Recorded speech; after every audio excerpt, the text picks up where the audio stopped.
ക്ഷേത്രം എന്ന് പറയുന്നത് വിശ്വാസികൾക്കുള്ളതാണ്, അത് തീവ്രവാദികൾക്കുള്ളതല്ല. RSSന്റേത് തീവ്രവാദ പ്രവർത്തനമാണ്. ക്രൈസ്തവനെയും മുസൽമാനെയും ഇല്ലാതാക്കിക്കൊണ്ടുള്ള ഒരു ഹിന്ദുരാഷ്ട്രം സ്വപ്നം കാണുന്ന ഓരോ സ്വയം സേവകനും ക്ഷേത്രങ്ങളിൽ നിന്ന് ഇറങ്ങിപ്പോകണം തന്നെയാണ് നമ്മുടെ ആഗ്രഹം. അതാണ് മന്ത്രി പറഞ്ഞത്. എനിക്കൊരു കാര്യം പറയാനുള്ളത്, ഒരു RSS എന്ന് പറയുന്ന അല്ലെങ്കിൽ ഒരു സ്വയം സേവകൻ ചിന്തിക്കുന്നത് ഈ നാട്ടിൽ എങ്ങനെ വിഘടനവാദത്തെ സൃഷ്ടിക്കുക എന്നുള്ളതാണ്. അവരുടെ പ്രാർത്ഥനയിലും എല്ലാം അങ്ങനെ പറയുന്നത്. 1930 നാഗപൂരിൽ ഒരു ചെറിയൊരു കലാപം പൊട്ടിപ്പുറപ്പെട്ടപ്പോൾ അവിടെയുള്ള ഹിന്ദുക്കളായ ആളുകൾ നാഗപൂരിലെ ശാഖയിലേക്ക് കടന്നു വന്നു, ഒരു ക്ഷേത്രത്തിന്റെ അടുത്തുള്ള ശാഖയിലേക്ക് കടന്നു വന്നു.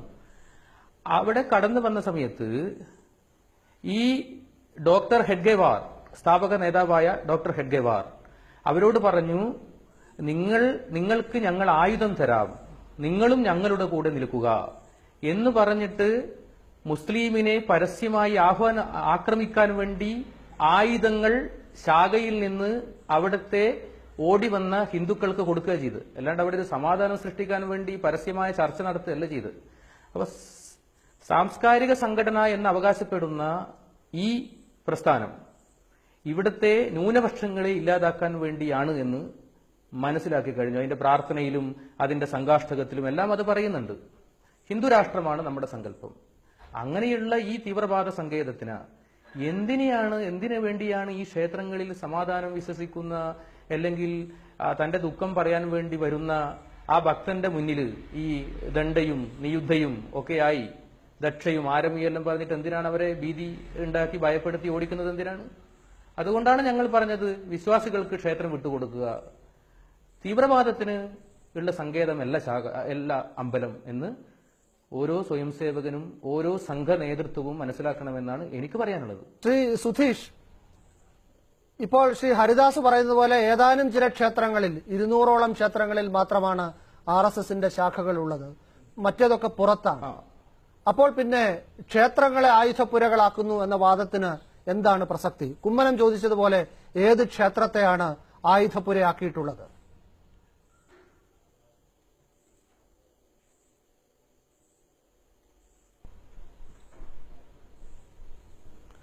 ഇപ്പം പത്തനംതിട്ടയിലെ മലയാലപ്പുഴ ക്ഷേത്രത്തിൽ ശാഖ നടക്കുന്നുണ്ട്. അത് ദേവസ്വം ബോർഡിന്റെ ക്ഷേത്രമല്ലേ? അതെനിക്കറിയാൻ പറ്റുന്ന ഒരു ക്ഷേത്രത്തെ കുറിച്ച് ഞാൻ നിങ്ങളോട് പറഞ്ഞു എന്ന് മാത്രമേ ഉള്ളൂ. ഇല്ല, ഞങ്ങൾക്ക് പറയാനുള്ളത് RSS ശാഖയിലൂടെ എന്താണ് നടത്തുന്നത്? നിയുദ്ധ എന്ന് പറഞ്ഞാൽ എന്താ?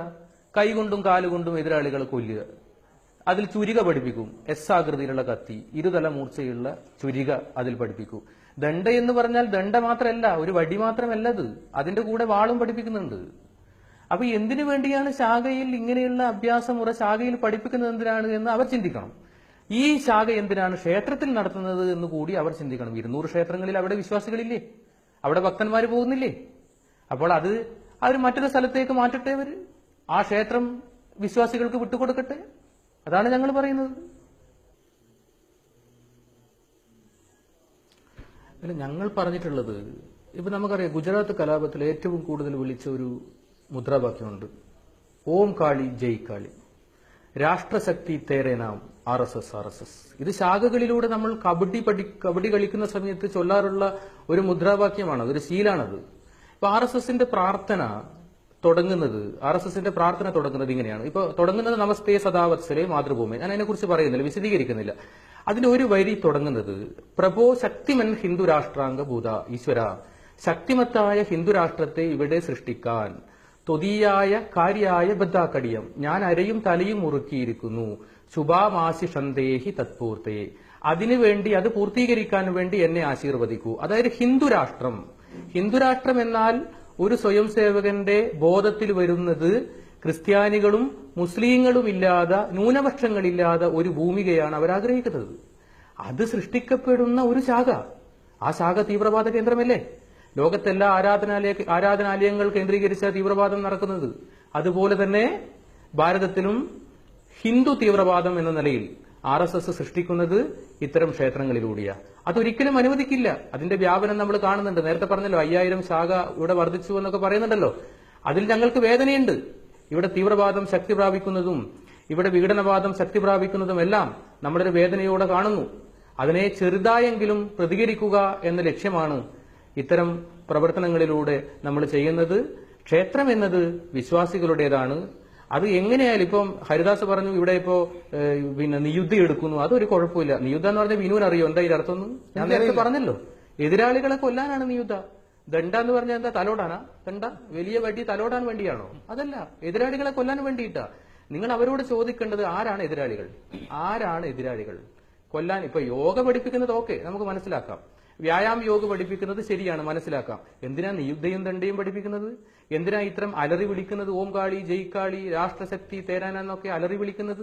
അപ്പോൾ ഇതൊരു വിഘടനവാദ പ്രവർത്തനമാണ്, ഇത് തീവ്രവാദ സങ്കേതമാണ്. അതൊരിക്കലും ക്ഷേത്രമുറ്റത്ത് അനുവദിക്കില്ല എന്ന് തന്നെയാണ് നമ്മുടെ നിലപാട്. പക്ഷേ ശ്രീ ഹരിദാസ് പറഞ്ഞത് ശ്രദ്ധിച്ചിരിക്കുമല്ലോ, ഇത് സുതാര്യമായി പകൽ വെളിച്ചത്തിൽ നടക്കുന്ന കാര്യമാണ്. ആർക്കും ഈ പരിശീലനം നടക്കുന്ന മൈതാനങ്ങളിൽ, അത് ക്ഷേത്രത്തിന്റേതാണെങ്കിലോ മറ്റെവിടെയെങ്കിലും ആണെങ്കിലോ വരാം, കാണാം.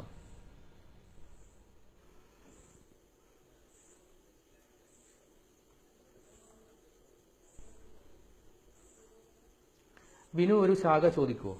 ഏതെങ്കിലും ഒരു ശാഖയിൽ നമുക്കൊന്ന് പോകാം, എന്നിട്ട് ആ ശാഖയെ ഒന്ന് വിലയിരുത്തി നോക്കാം, എന്താണ് അവർ പഠിപ്പിക്കുന്നത് നോക്കാം. അതിന്റെ ഭാഷയുണ്ട്, അത് മനസ്സിലാവില്ല, വിനുവിന് മനസ്സിലാവില്ല, എനിക്കത് മനസ്സിലാവും. ആ ഭാഷയെ ഞാൻ ട്രാൻസ്ലേഷൻ ചെയ്തു തരാം. എന്നിട്ട് നമുക്ക് നോക്കാം ഇത് ശരിക്കുള്ള ഒരു സമാധാനം സൃഷ്ടിക്കുന്ന ഒരു സംഘടനയാണോ എന്ന് നമുക്ക് നോക്കാലോ. ഇത് ഈ ദൈവത്തിന്റെ രൂപങ്ങൾ വെച്ചിട്ട് കൃഷ്ണനെയും രാമനെയും ഹനുമാനെയും ഒക്കെ വെച്ചിട്ട് ജനങ്ങളെ ഒരു നമ്മൾ സാധാരണ അരക്കില്ലം, ആ അരക്കില്ലത്തിലേക്ക് കൊണ്ടുവന്ന് കത്തിക്കുന്ന ഒരു പരിപാടിയില്ലേ, മഹാഭാരതത്തിന്റെ കഥ, അതുപോലെയുള്ള അരക്കില്ലമാണ് RSS ഇത്തരം ക്ഷേത്രങ്ങളിലും ശ്രീകൃഷ്ണ ജയന്തിയിലൂടെയൊക്കെ പണിയുന്നത് എന്ന് ഈ നാട്ടിലെ സമൂഹവും അതിന്റെ മനസ്സാക്ഷിയും ഉണരുകയും അത് മനസ്സിലാക്കുകയും ചെയ്യണമെന്നാണ് നമ്മൾ പറയുന്നത്.